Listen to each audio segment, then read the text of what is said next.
Hey gang, Ante, Dzolic here, BJJBasics.com. Today we're covering the S mount. Here are a couple of useful variations to a bread and butter escape.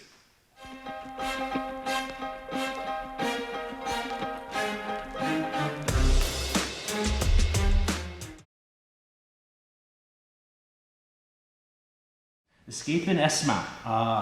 Not the easiest, but totally doable. What we're going to focus on is our opportunity for escape in this series is based on whatever knee is up. That's where our attention is going to go.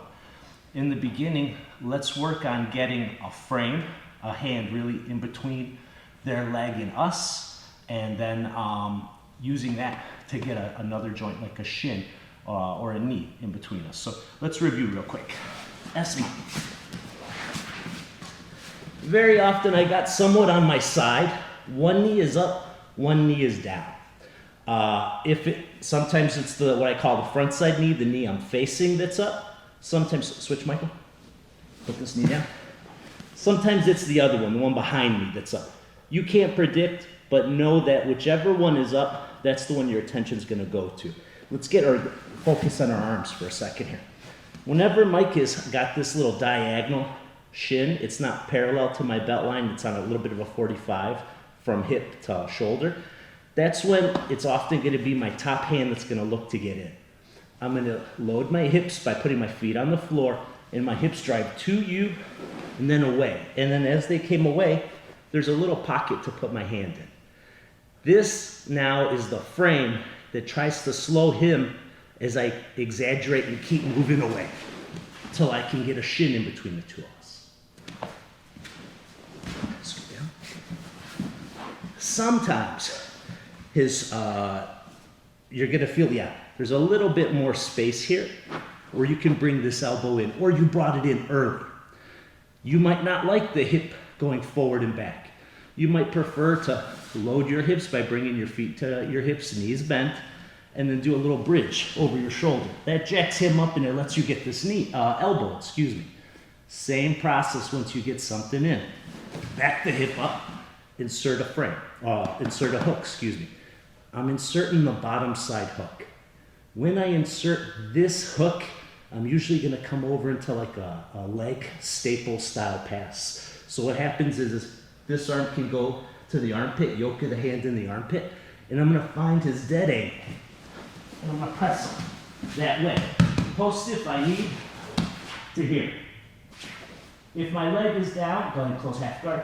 You might be half guard, but because we got this butterfly hook and we're gonna be okay. Close up. We'll just come up, push with our shins, hide those feet. How we finish, well, today is secondary. What I wanna focus on is getting some predictable obstacles thrown in their way, as well as overcoming the ones we're gonna face. So, our hips will come forward and away, and we'll insert either hand. Usually it'll be the top one as you feel constrained by a lack of space.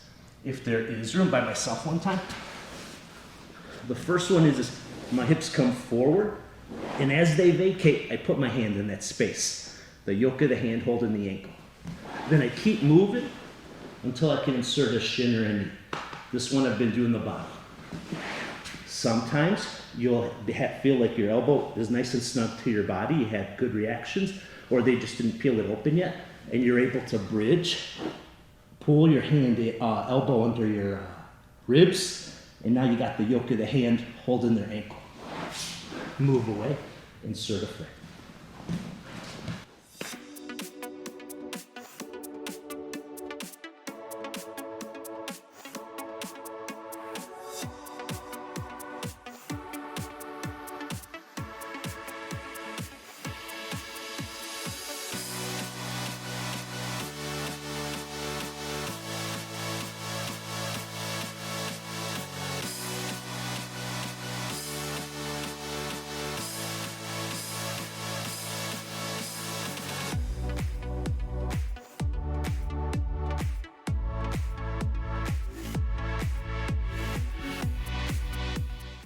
Well, that's it, gang. I hope this helps. This is part one of a three-part video series, short little series.